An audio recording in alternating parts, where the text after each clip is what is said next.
Está entrando no ar o programa A Voz do Cenáculo.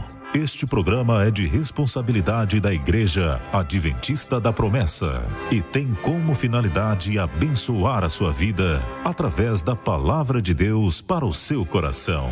Nosso endereço regional está situado na Rua Divina Pastora 585, Centro, Aracaju, Sergipe. Que através deste programa, sua vida seja edificada com os louvores aqui apresentados e receba a bênção para sua vida e família, através da oração da fé.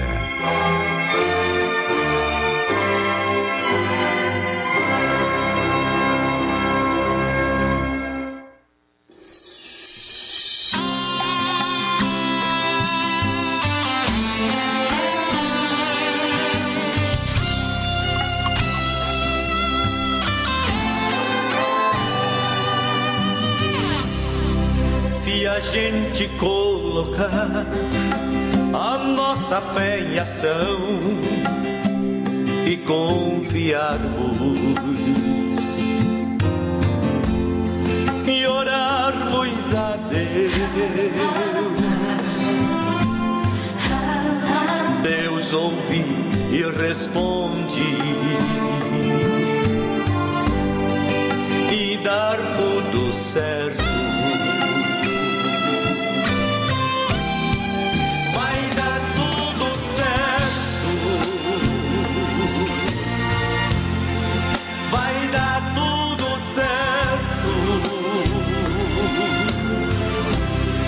Se a gente colocar a nossa fé em ação, vai dar tudo certo. Vai dar tudo certo. Vai dar tudo certo. Se a gente colocar a nossa fé em ação, vai dar tudo certo.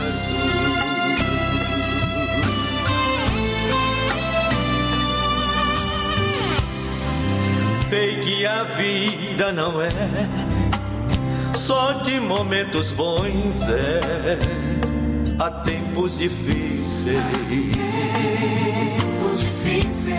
A vida é mesmo assim. Mas se a gente colocar a nossa fé em ação, vai dar tudo certo. Vai dar tudo certo. Vai dar tudo certo. Se a gente colocar a nossa fé em ação, vai dar tudo certo. Vai dar tudo certo. Vai dar tudo certo. Vai dar tudo certo. Se a gente colocar a nossa fé em ação, vai dar tudo certo. Vai dar tudo certo. Vai dar tudo certo. Em nome de Jesus. Se a gente colocar a nossa fé em ação, vai dar tudo certo. Vai dar tudo certo. Em nome de Jesus. Vai dar tudo certo. No nome de Jesus. Se a gente colocar a nossa fé em ação, vai dar tudo certo. Já deu tudo certo. É no nome de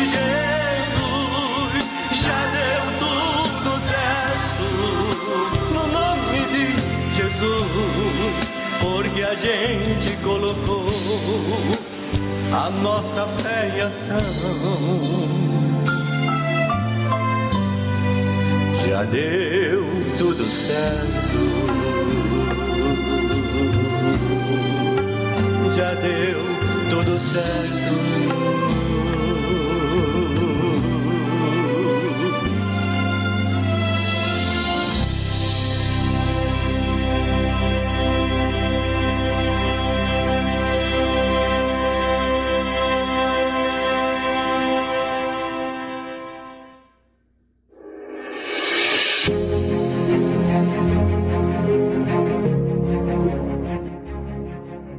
A cobra e o vagalume. Uma cobra começou a perseguir um vagalume que só vivia para brilhar. Mas o vagalume era rápido e, por mais esforços que a cobra fazia tentando pegá-lo, ele sempre conseguia se livrar da mesma. A cobra, no entanto, não parecia disposta a desistir. O vagalume fugiu dela um dia, 2 dias, mas no 3º dia, já cansado, sem forças para continuar fugindo, parou e disse à cobra: "Posso te fazer 3 perguntas?" A cobra lhe respondeu: "Não costumo abrir esse precedente para ninguém, mas já que vou te comer mesmo, pode perguntar." Vagalume então lhe perguntou: "Pertenço à sua cadeia alimentar?" A cobra lhe respondeu: "Não."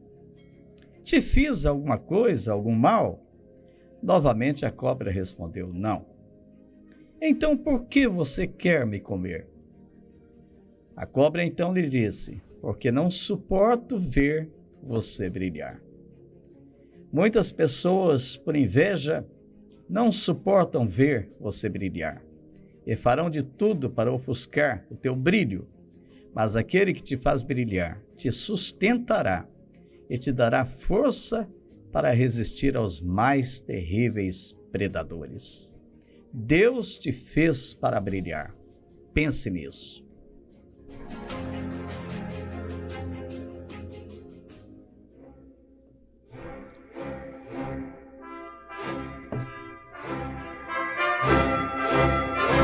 Programa Voz do Cenáculo da Igreja Adventista da Promessa. Nesse domingo estamos aqui mais uma vez com os amados irmãos, levando ao teu coração aquilo que Deus colocou no nosso coração, na certeza de que Deus já está abençoando a sua vida e abençoará muito mais através da audição das melodias aqui apresentadas, da palavra de Deus será transmitida, da oração da fé. Participe conosco, enviando aqui a resposta à perguntinha que nós estaremos fazendo, também fazendo a dedicação de louvores às pessoas que estão aniversariando, algum parente, algum amigo.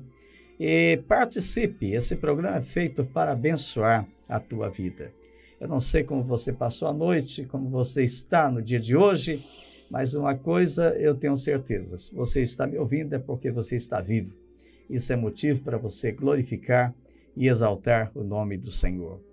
E lembre-se, esse dia é um presente de Deus, é algo que jamais se repetirá. Portanto, viva intensamente esse dia para a glória de Deus. Pastor Ismael Bentes. A paz do Senhor, pastor Enos, paz do Senhor, meus amados ouvintes do programa. Que bom, né, pastor? A gente está aqui mais uma vez, juntos.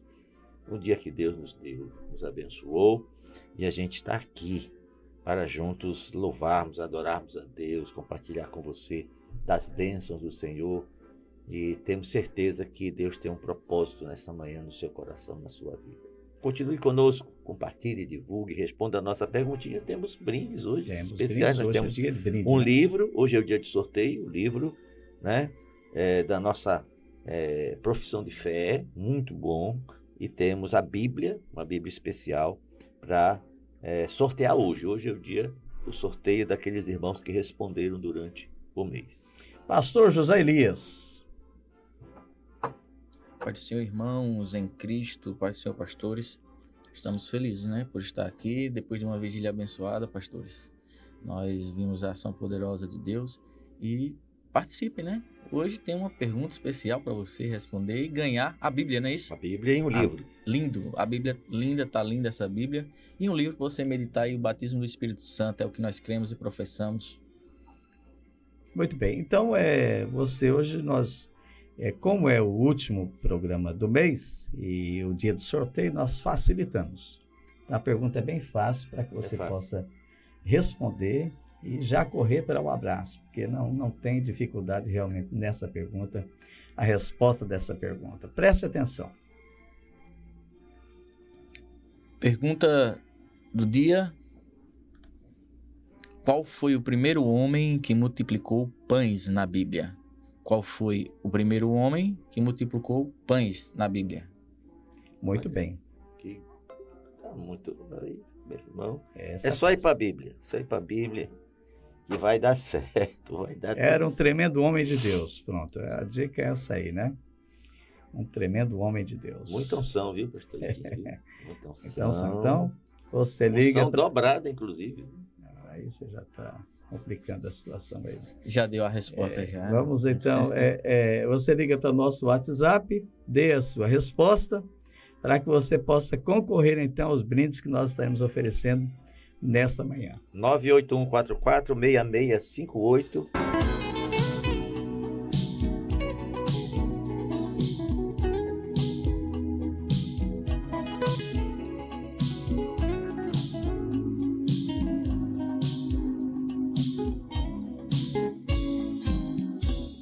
O Deus que eu creio é Deus poderoso, sempre presente. O meu Deus é capaz de abrir as águas para seu povo passar. Nele tudo é possível, não preciso temer. O meu Deus é fiel. Um Deus como esse, eu garanto a você que eu chegarei ao céu. O meu Deus é Deus, Ele é Deus, vivo e fiel, que garante a vitória do crente e que está presente na congregação. O meu Deus é Deus, Ele é Deus, que jamais falhará. Ele cumpre com sua palavra. Ele é Deus soberano, Ele é o grande Jeová.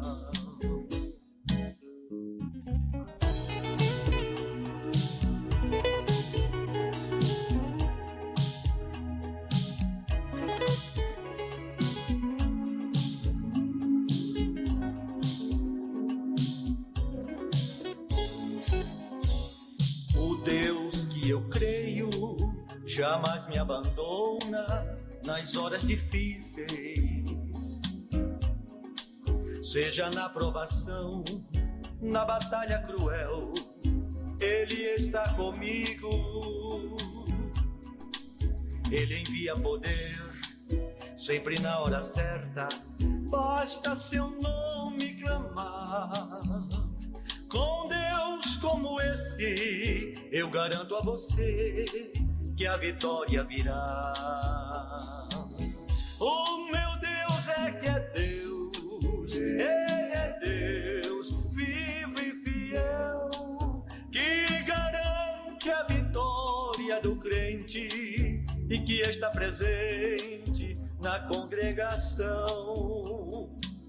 O meu Deus é Deus, Ele é Deus, que jamais falhará. Ele cumpre com sua palavra.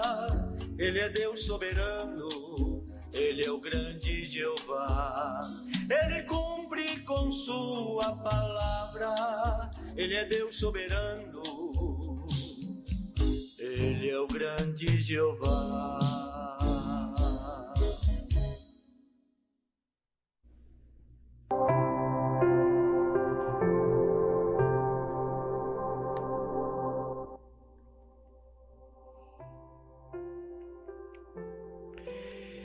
Exaltar-te-ei, ó Senhor, porque tu me exaltaste e não fizeste com que meus inimigos se alegrassem sobre mim.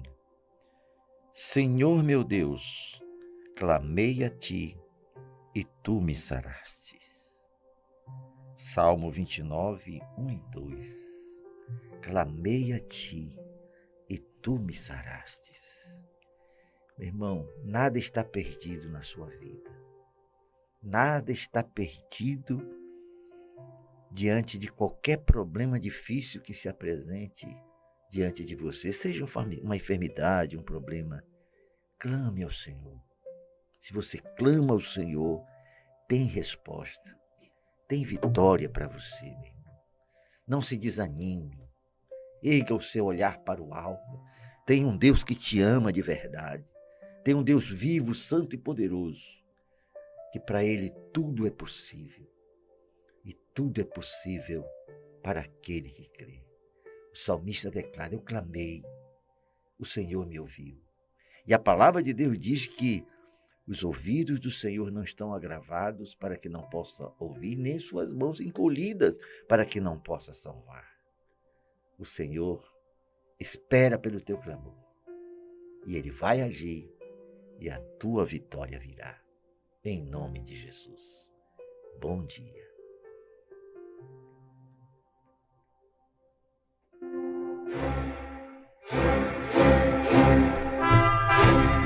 Você pode ligar e participar. Nós queremos saber hoje qual foi o nome do primeiro homem que multiplicou pães na Bíblia.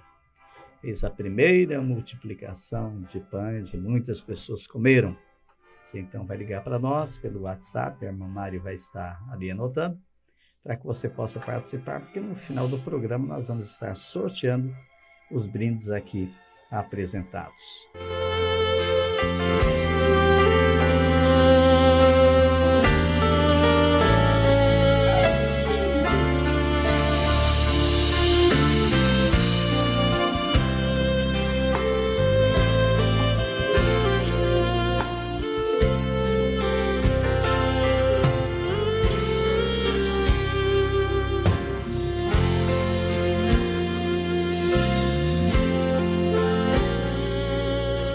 Os sonhos de Deus são maiores que os meus. Ele vai fazer o melhor por mim. Ele vai além do que eu posso crer.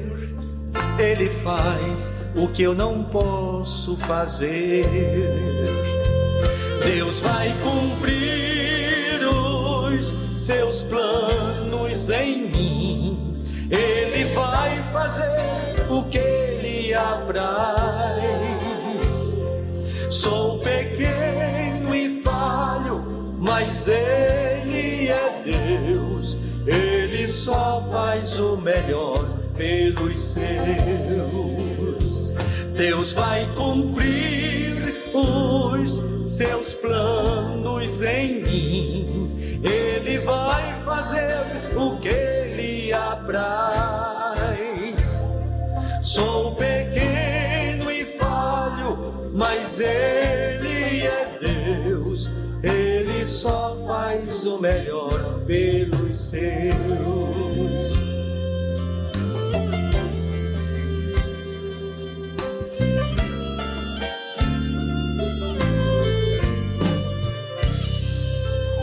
Os sonhos de Deus são maiores que os meus. Ele vai fazer o melhor por mim. Ele vai além do que eu posso crer. Ele faz o que eu não posso fazer. Deus vai cumprir os seus planos em mim. Ele vai fazer o que lhe apraz. Sou pequeno e falho, mas Ele é Deus. Ele só faz o melhor pelos seus. Deus vai cumprir os seus planos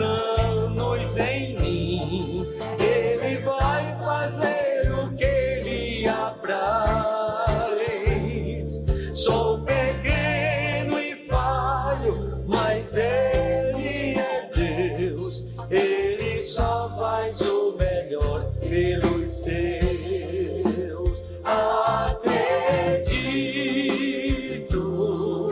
sim, acredito,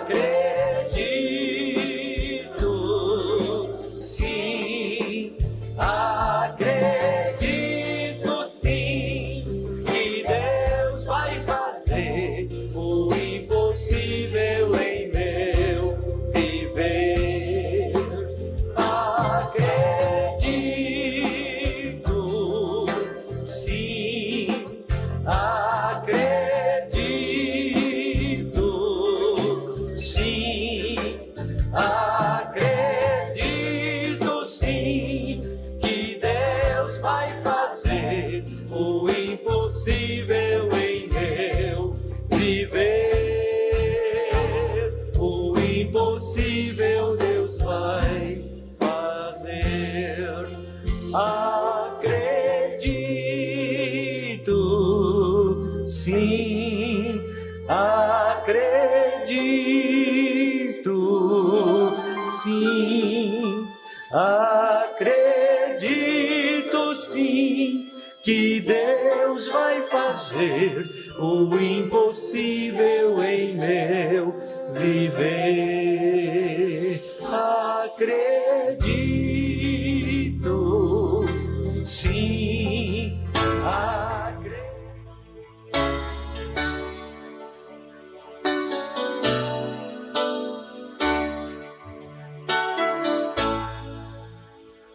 Sei que essa palavra é verdadeira. Porque a palavra de Deus é viva e eficaz, e mais cortante que qualquer espada de 2 gumes, e penetra até o ponto de dividir alma e espírito, juntas e medulas, e é apta para discernir os pensamentos e intenções do coração.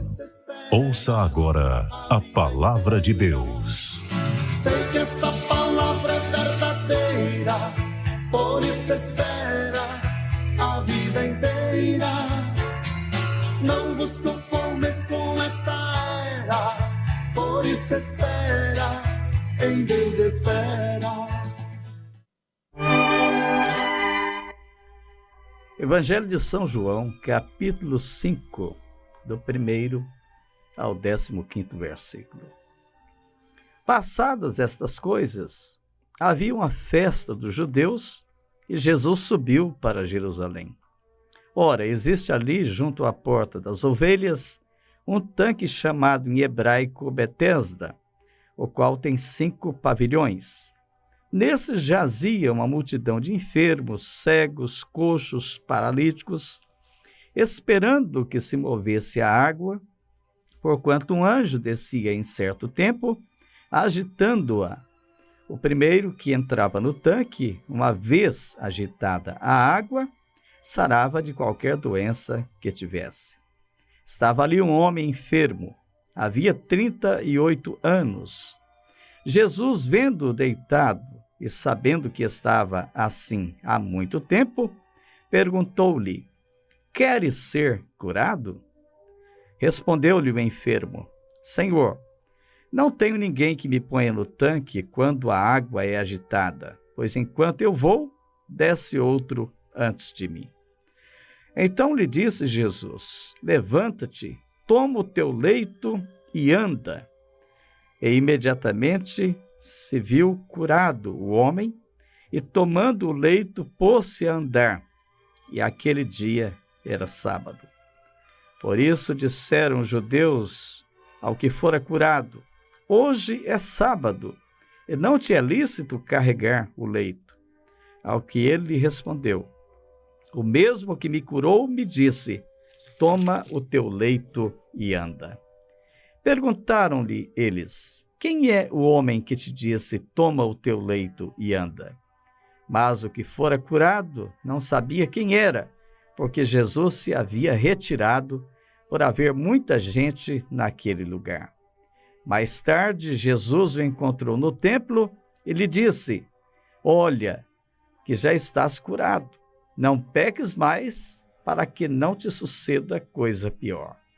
O homem retirou-se e disse aos judeus que fora Jesus que o havia curado. Glória a Deus. Pensa, né, pastor?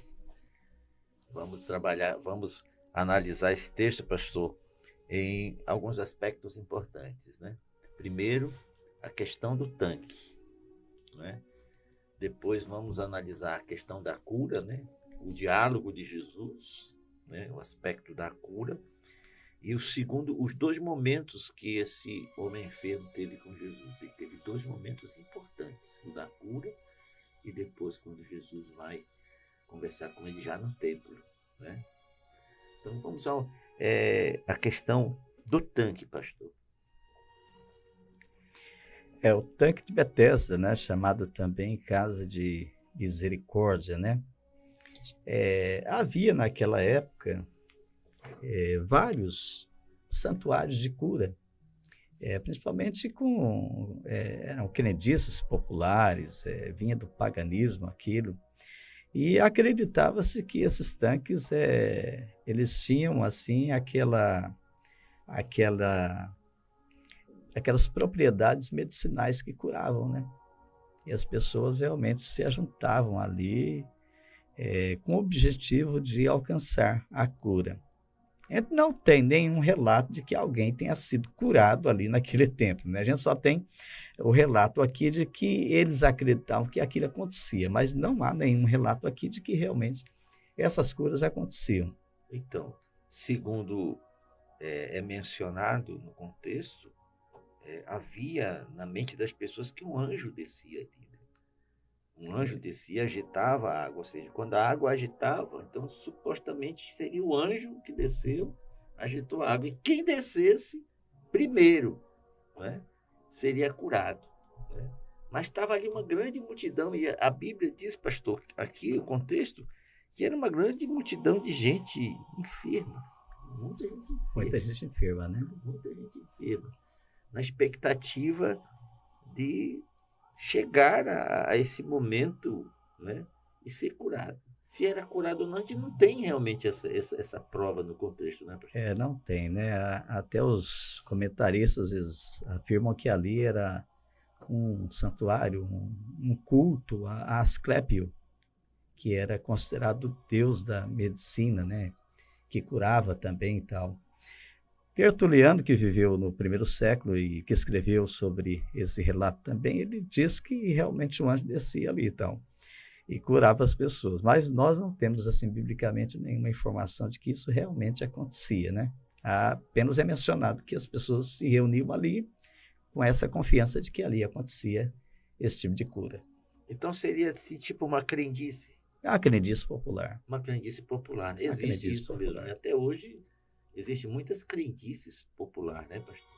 Não é que a Bíblia aprove esse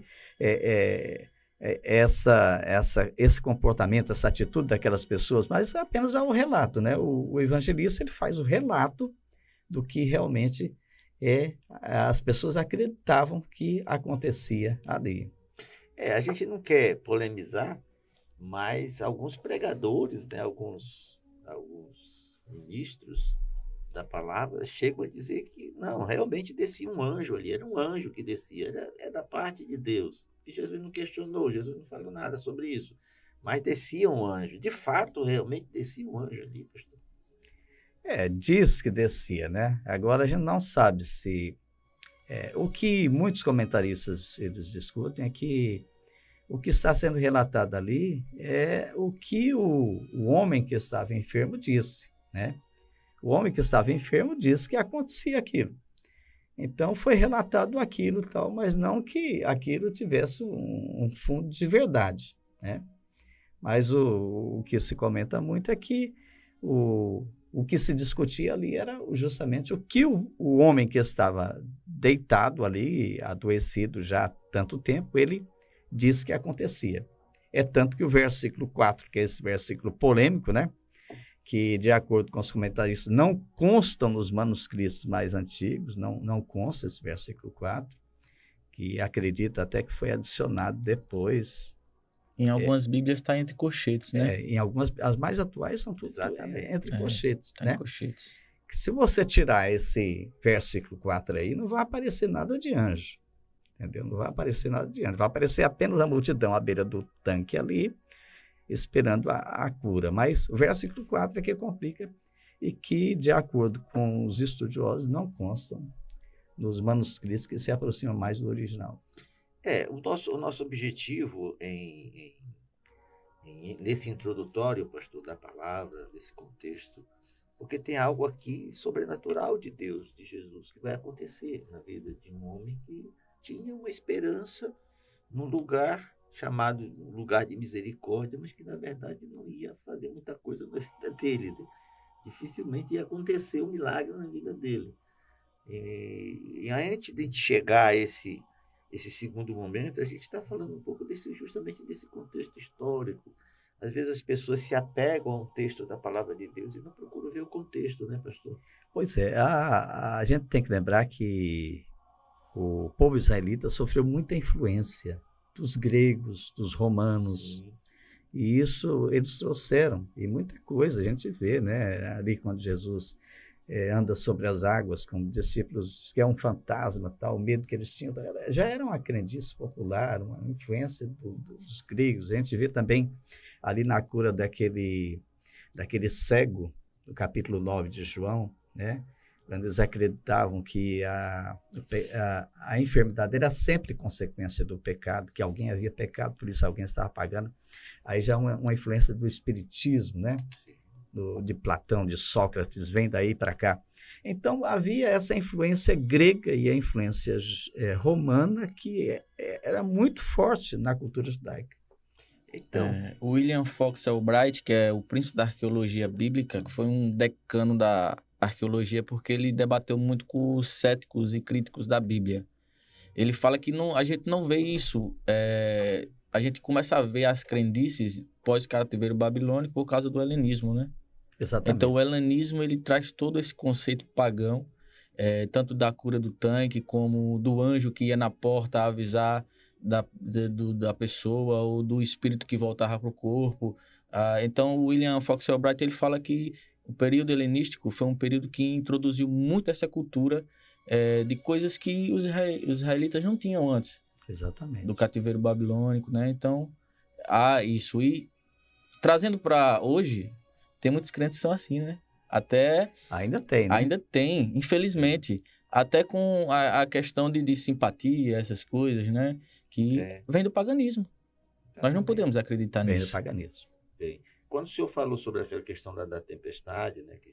Sobre a questão de Jesus andar sobre as águas, então realmente existia na mente das pessoas que as embarcações que afundavam nas tempestades, né? Que aconteciam acidentes, né? E diziam que eram fantasmas que faziam isso. Exatamente. Né? Aí por isso a menção, né? Será um fantasma? Enfim, pronto, chegou a nossa hora, chegou a nossa vez, né?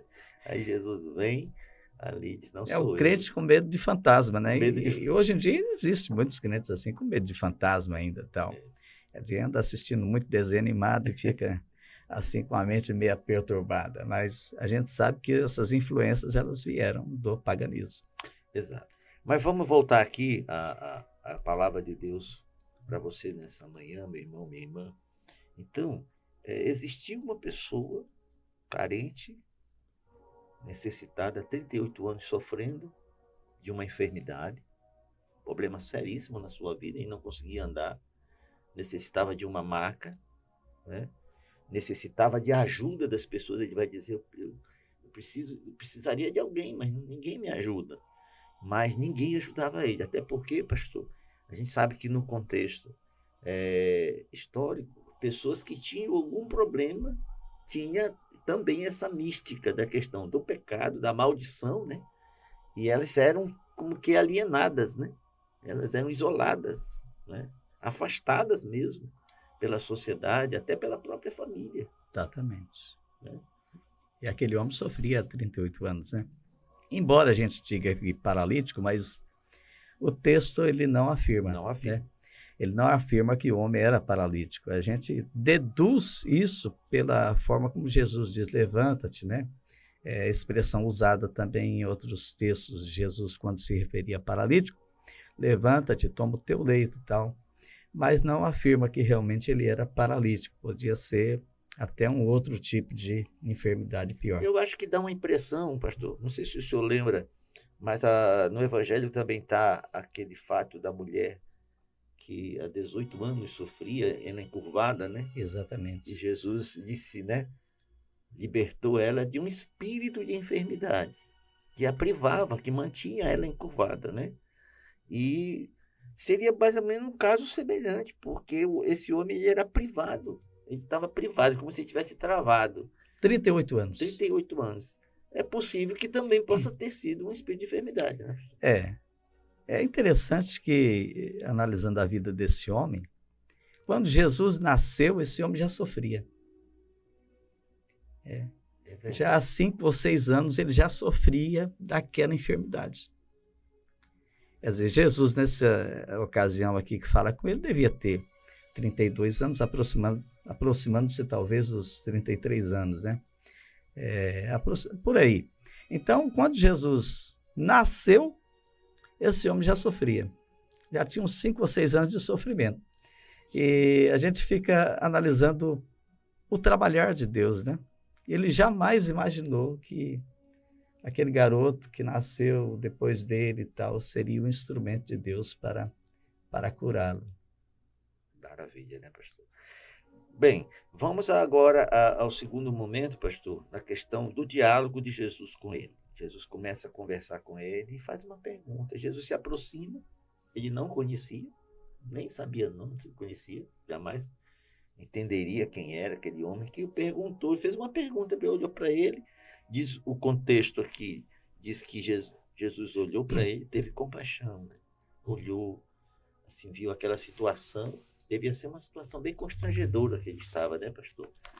Realmente as pessoas, quem sabe, quem já viu uma pessoa num leito doente, pastor, às vezes eu já vi, é constrangedor, as pessoas passam por cima, né? Ela está ali no meio, ela ali, às vezes até pedindo uma ajuda, e às vezes tem gente que até passa por cima, né? Passa por cima dela, ali, né? Nem nota, nem faz nada por ela, né, pastor Elias? Certamente havia uma degradação psicológica tremenda para esse homem, Terrível, né? Terrível, porque pessoa Mas- inválida, né? Mas Jesus chega e faz uma pergunta: queres ser curado? Imagina aquele homem, né? 38 anos, doente. A Bíblia não afirma quanto tempo ele estava ali à beira do tanque de Betesda, mas já devia estar ali há muito tempo, Ele já porque tinha a multidão era grande, né? Ele já Diz que tinha. nos 5 pavilhões, os 5 alpendres, as pessoas se aglomeravam ali. Já né? havia uma certa frequência. Né? E as pessoas se aglomeravam ali dormiam, ali passavam, ali viviam realmente esperando esse milagre acontecer. Então esse homem estava ali já há muito tempo. Eu penso nesse homem como um homem revoltado, um homem chateado com a vida, um homem... Geralmente essas pessoas que sofrem muito tempo, elas se tornam revoltadas, né? Revoltadas com a situação, com a vida e tal. E aquele homem estava ali. Talvez aquela pergunta de Jesus tenha até chateado ele, né? Ele disse, estou esperando aqui a água agitar, esse homem vem aqui perguntar para mim se eu quero ser curado e tal. Uma ajuda de alguém, né? Precisando de alguém. E ele vai questionar isso. Mas o que é interessante aqui, pastor, e eu já pontuei isso nas ministrações, né?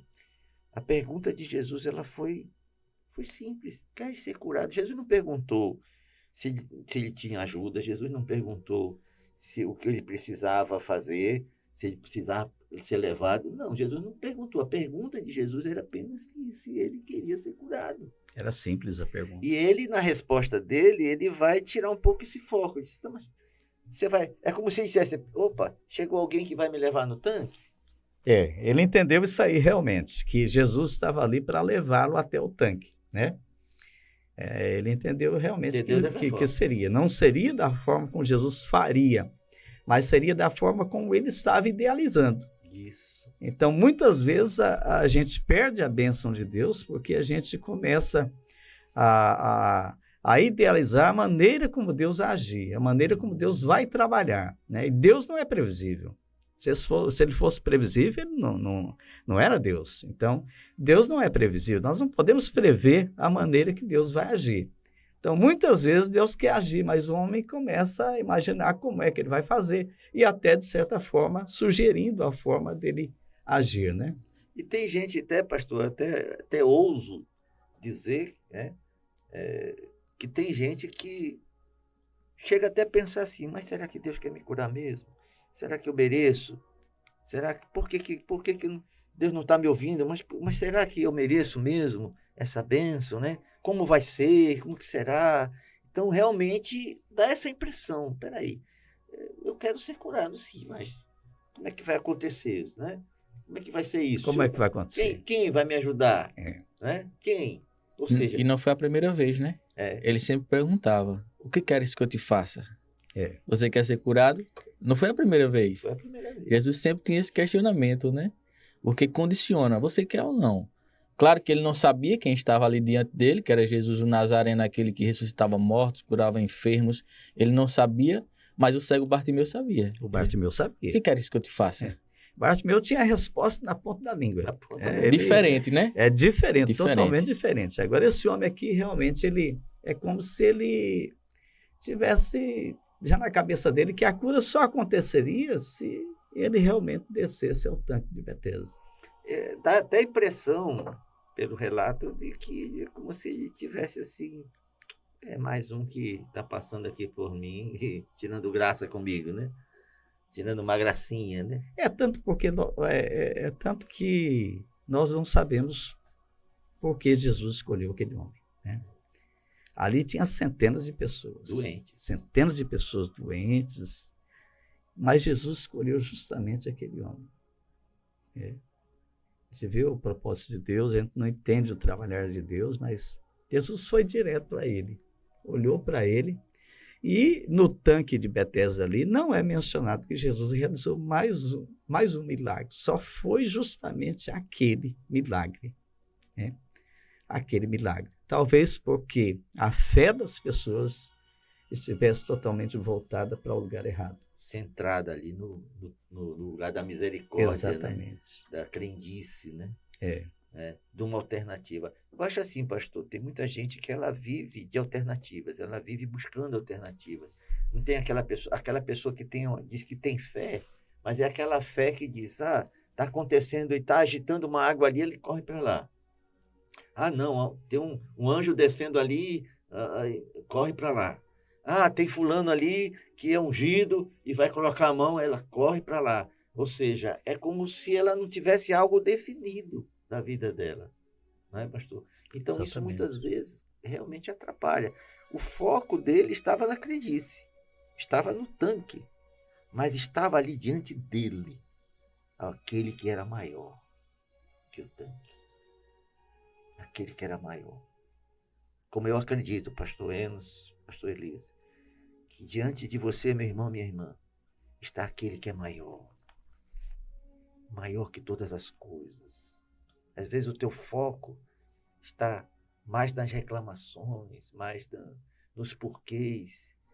Mas Jesus, que sabe através deste comentário, desta palavra, está dizendo a você: você quer ser curado hoje?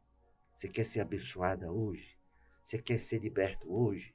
Quer ser salvo hoje? Queres?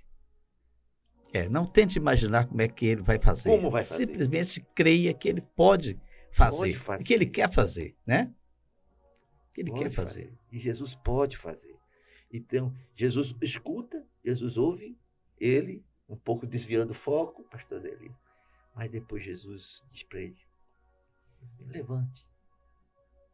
Aquela palavra foi tão poderosa, né, pastor? Eu fico imaginando como era essa palavra de Jesus. Né? Um poder tão sobrenatural, que vai dar um impacto tão grande nele que ele levanta, pastor Elias. Parece simples, né? Parece uma palavra simples. Analise bem, meu irmão, minha irmã, o impacto dessa palavra. Né? Impacto dessa palavra. E às vezes acontece isso, pastor. Às vezes um pregador está lá e de repente a palavra vai impactar a vida da pessoa, dá um impacto nela. É esse momento que está agindo o sobrenatural de Deus na sua vida. Tome posse, creia, faça como ele, se levante e vá. Tome posse da bênção. Né? Não fique esperando, né, a coisa acontecer. Às vezes há necessidade de você também agir para acontecer, né, pastor? Exatamente, exatamente. né? Uma ação. Jesus disse, levante. Então ele precisava agir. Precisava agir. Então o impacto da palavra fez com que ele, então, opa, eu acho que ele sentiu alguma coisa arder no seu coração, né? É interessante que às vezes a cura ela acontecia pela fé do enfermo.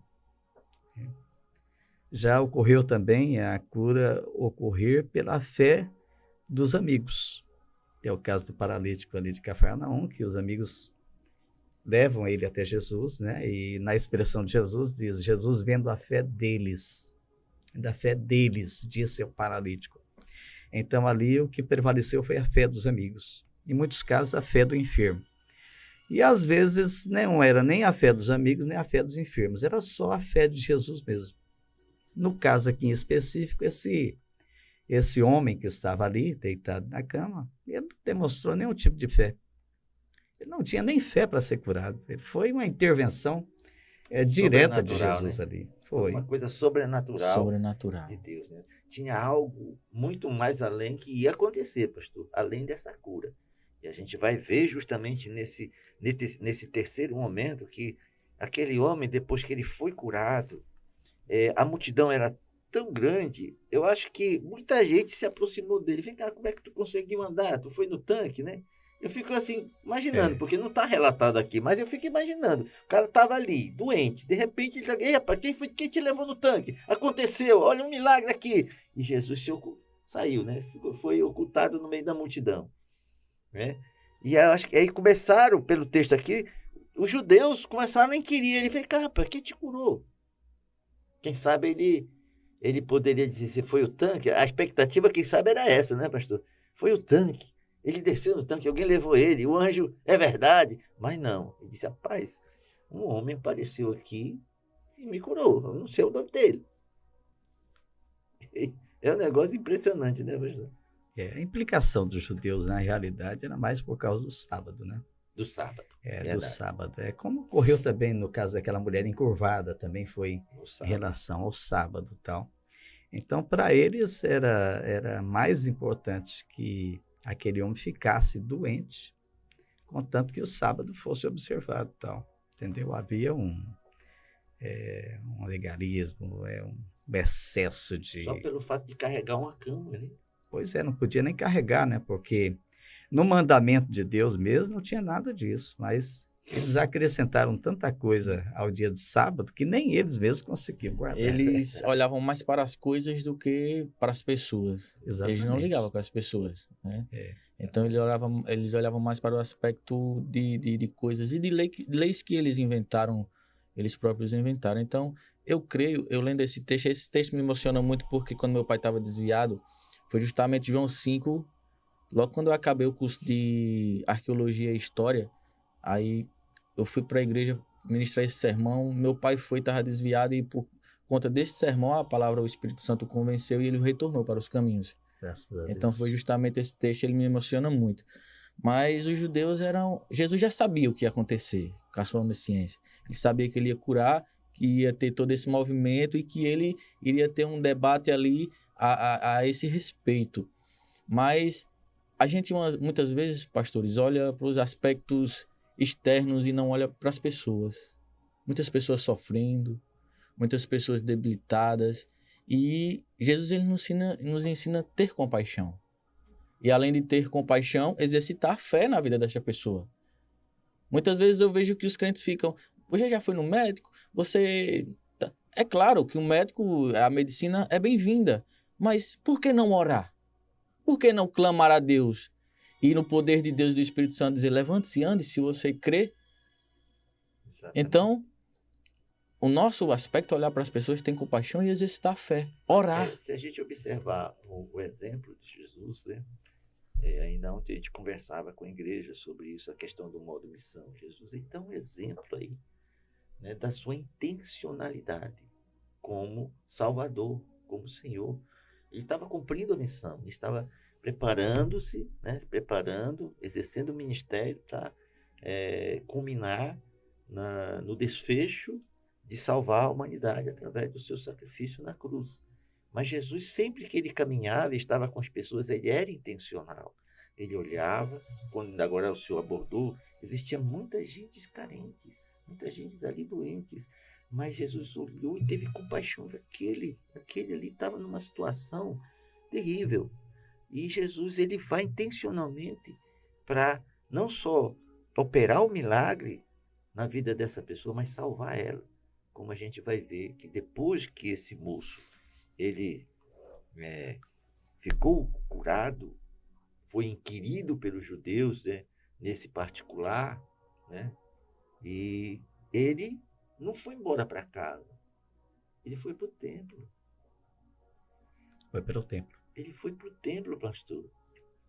Né? É diferente, por exemplo, uma pessoa recebe a bênção, recebe a cura, vai na igreja buscar uma vitória, vai cultuar para receber uma bênção e depois tchau, acabou-se. Né? Ele teve um segundo encontro ali com Jesus, né? Primeiro ele recebeu a bênção, a cura física. A cura física. Cura física, né? Nesse segundo ele estaria, então, tendo um encontro mais íntimo com o Senhor. Encontro de E salvação. É maravilhoso aquele encontro quando ele se depara com Jesus, né? Ele se depara com Jesus. Ele até ali não sabia que era Jesus, mas a partir daquele momento ele passou a saber que realmente era Jesus. Dá a impressão que para você conhecer Jesus de verdade precisa ser um encontro de salvação, pastor. Ele não sabia nem o nome de Jesus, mas naquele segundo momento que Jesus fala, vai numa ferida maior, que é o pecado, né, pastor? Jesus vai na pior de todas as doenças, de todos os problemas, né, que é o pecado. O pecado que gera na vida da pessoa muitos traumas, né, pastor? Muitas decepções, muitas frustrações. E o salário dele é a morte. Mas Jesus veio para desfazer, né, as obras do inimigo de nossa alma e nos libertar da escravidão do pecado. Então, aquele momento eu entendo como um momento de salvação, né? Jesus salva ele de uma doença, mas Jesus vai salvar ele agora da alma, que vai dizer agora vá e não peques mais, né? Senão vai acontecer coisa pior na sua vida. O que dá a entender pelo texto aqui, quando ele diz vá, não peques mais, para que não te suceda coisa pior, é que aquilo que ele estava vivendo foi consequência de um pecado que gerou aquilo. É claro que não se pode generalizar que toda doença que a pessoa está vivendo é consequência direta do pecado, né? Lá em João 9, nós vemos que aquele cego, quando os discípulos interrogaram quem pecou, ele ou seus pais, Jesus disse, nem ele pecou, nem seus pais, mas foi para que se manifestasse nele a glória de Deus. Então, nem toda doença que a pessoa está vivendo, nem todo problema é consequência direta do pecado. No caso aqui desse homem, era, né? É tanto que Jesus diz, olha, agora você está curado, agora você não peque mais. Não peques mais para que não te suceda coisa pior, né? Coisa pior do que já aconteceu, em consequência do erro que você cometeu. Então, é interessante, é algo que nos chama também a atenção, para que a gente também esteja atento a isso, né? E então, muitas pessoas talvez estejam sofrendo justamente em consequência de algum pecado que cometeu. Então, pastor, por isso que eu vejo nesse momento algo assim muito espiritual, né? Semelhante àquele caso da mulher encurvada, né? Porque o pecado, uma transgressão, uma desobediência, ela gera uma legalidade. Exatamente. Né, pastor? Ela abre uma brecha para o inimigo de nossa alma. E existe aquele aspecto, agora a gente falando um pouco sobre questão espiritual, pastor, que a pessoa que ela é liberta de um espírito imundo, de uma opressão, né, de uma possessão maligna, um problema de uma enfermidade, né, um espírito de enfermidade, ela precisa realmente estar aliançada com Jesus, ela precisa realmente viver uma novidade de vida com Jesus para que o pior não aconteça, porque o inimigo sai de uma pessoa e se ele voltar a encontrar, né, ela, né, acessível novamente, A casa vazia, né? A casa O que diz desocupada. a né? palavra? É. Ele traz mais 7. Aí o estado dela fica pior. Então eu me lembro desse texto quando Jesus disse, olha, se tu não se manter firme na fé, se você realmente não viver uma novidade de vida, e se libertar ou sair dessa vida de pecado, vai acontecer coisa pior. Eu me lembro na cruzada que nós fizemos aí, pastor Manuel, Jesus é a Resposta, que várias pessoas vinham para receber a oração do pastor Pablo. E o pastor Pablo dizia o seguinte, pessoas oprimidas e tal, ele dizia, você vai aceitar Jesus? Aí às vezes as pessoas diziam, não, eu só vim para ser curada mesmo. O pastor Pablo disse, não vou orar não. Não vou orar não, porque se eu orar e você receber a bênção, depois o inimigo vai vir com força total sobre a sua vida, porque você não tem proteção nenhuma. Sim. Então, muitas vezes é isso que acontece, né? A pessoa, ao ser beneficiada por Jesus, ela precisa preencher a sua vida com a presença de Jesus. Com o Senhor, né, pastor? Com o Senhor. O senhor falando isso, eu vivi uma experiência ali, quando eu era pastor na igreja no Boa Viagem, ou Santa Cecília, semelhante, pastor. Uma senhora foi conduzida à igreja, queria oração, estava sofrendo. Quando ela veio, chegaram para mim e disseram, pastor, essa senhora vai receber, porque a oração foi na quarta-feira, culto da família. Quando ela chegou, pastor, aí o Espírito Santo do Senhor, a gente observou que ela estava possessa, ela estava oprimida, ela ia cair ali. Era um espírito maligno que estava causando esse problema na vida dela. Aí eu conversei com ela e disse assim, senhora, é o seguinte, olha, o seu problema é isso, mas para que eu ore por você, é necessário que você confesse Jesus, porque se você não confessar Jesus como Senhor da sua vida, eu vou orar, mas o inimigo que está agindo, ele vai sair, mas ele vai ficar lá fora te esperando.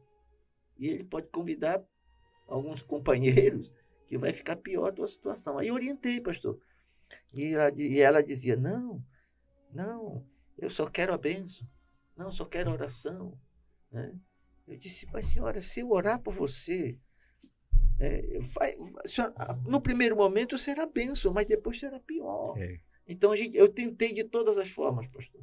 E ela não quis.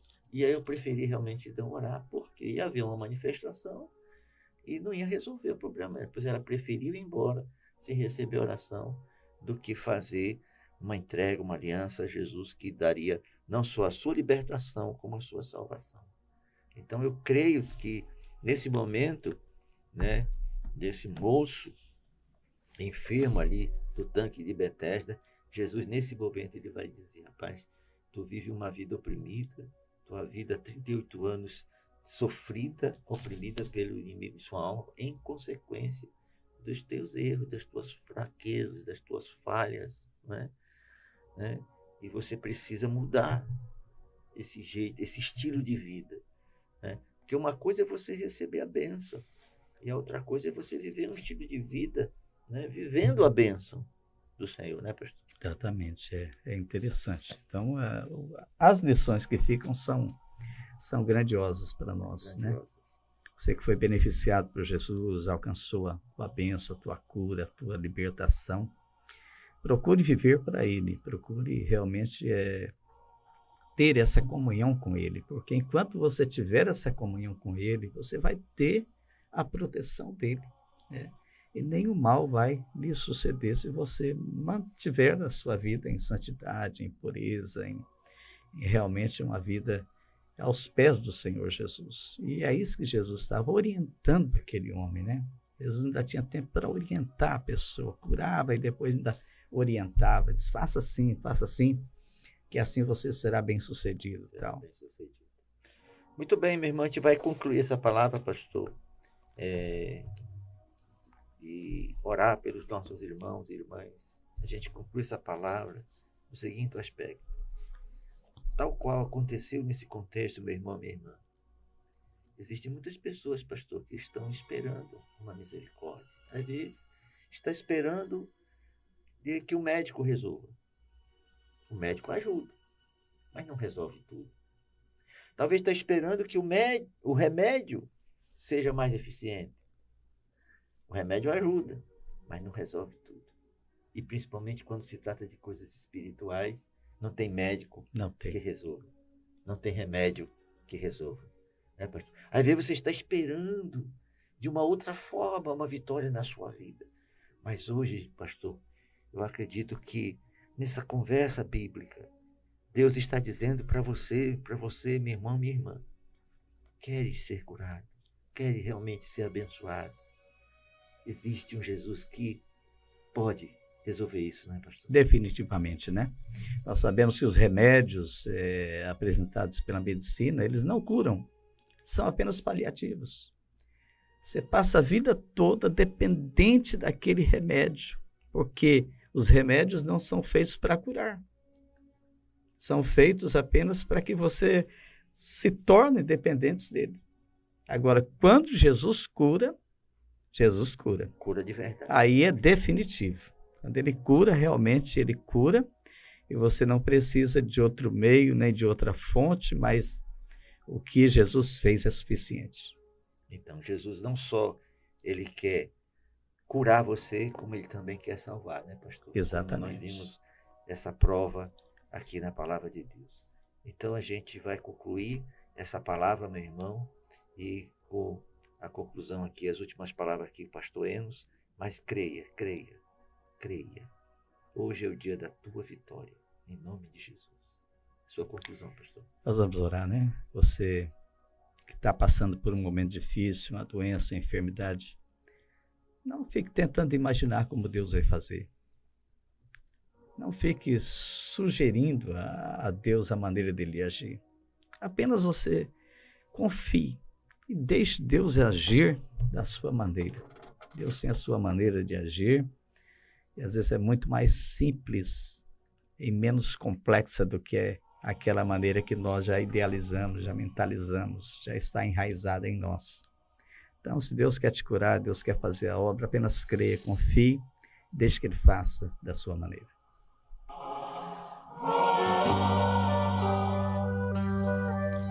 Eu quero orar, Senhor Jesus. E a oração da fé salvará o doente.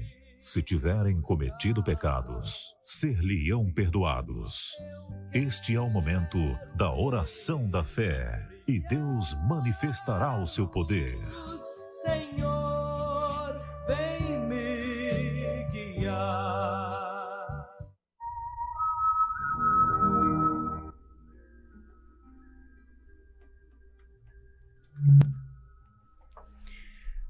Senhor nosso Deus, nosso Pai, nós te louvamos, Senhor, te glorificamos por esses momentos maravilhosos que passamos aqui, meditando na Tua Palavra, vendo, Senhor, a maneira do Senhor agir, do Senhor trabalhar na vida daquele homem que sofria há tantos anos, Senhor. Aquele homem que estava praticamente abandonado à beira daquele tanque, Senhor, esperando algo que certamente não conseguiria. Mas vimos ali o Teu grande amor, chegando para ele, oferecendo a cura, Pai. E nós temos a certeza que nesse momento também muitas pessoas estão esperando agora, Pai. Não à beira de um tanque, mas esperando em Ti, essa fonte de vida inesgotável. E oramos a Ti pedindo, Senhor, tal como Tu operaste na vida daquele homem que há 38 anos sofria, que nesse momento também, Senhor, Tu estendas a Tua mão, meu Deus, sobre essa vida, sobre essa pessoa, e remova essa enfermidade, esse mal que tem trazido sofrimento, angústia, Senhor. Ó, meu Deus, em o nome de Jesus, manifesta o Teu poder. Se houver pecados, perdoa, Senhor, para que essa vida possa ser totalmente restaurada, fisicamente e espiritualmente. Nós oramos, confiamos em Ti, declaramos a bênção da cura, da libertação, da restauração sobre cada pessoa que nos ouve agora, em o nome do Senhor Jesus. Amém e amém, Senhor.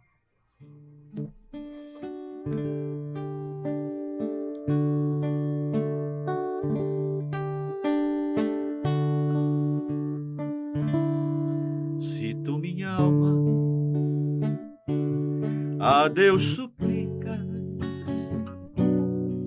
e não recebes, confiando fica em suas promessas, que são muito ricas e infalíveis pra te valer. Porque te abates, oh minha alma, e te comoves, perdendo a calma. Não tenhas medo e em Deus espera, porque bem cedo Jesus virá. Ele intercede por ti, minha alma, espera nele com fé e calma. Jesus de todos teus males salva e te abençoa dos altos céus. Porque te abates, oh minha alma, e te comoves, perdendo a calma. Não tenhas medo e em Deus espera, porque bem cedo Jesus virá. Terás em breve as dores findas no dia alegre da sua vinda. Se Cristo tarda, espera ainda mais um pouquinho e o verás. Porque te abates, oh minha alma, e te comoves, perdendo a calma. Não tenhas medo e em Deus espera, porque bem cedo Jesus virá.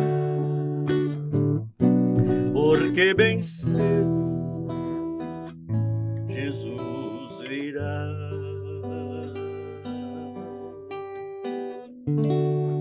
Glória a Deus, meu irmão. Jesus virá. Ele vai voltar, mas Ele está te abençoando nesta manhã. Através dessa palavra, Deus está te abençoando grandemente. Eu creio na resposta de Deus para a sua vida. Você que está aí passando por um momento difícil. É tempos difíceis, né, pastor? Nós estamos, inclusive, estudando, né, como lidar com esses momentos difíceis, né? Momentos de sofrimento, de angústia, né?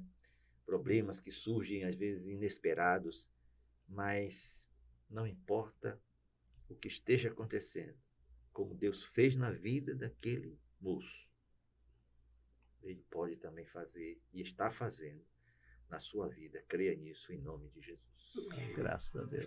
Deus abençoe. Um abraço, uma feliz semana para todos e até o próximo domingo, se assim Deus nos permitir. Amém.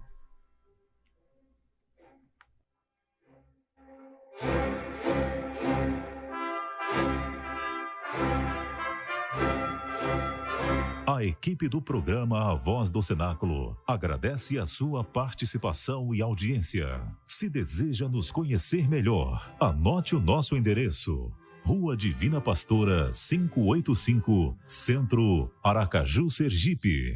CEP 4901-0600. Ou faça uma visita a uma de nossas igrejas perto de você.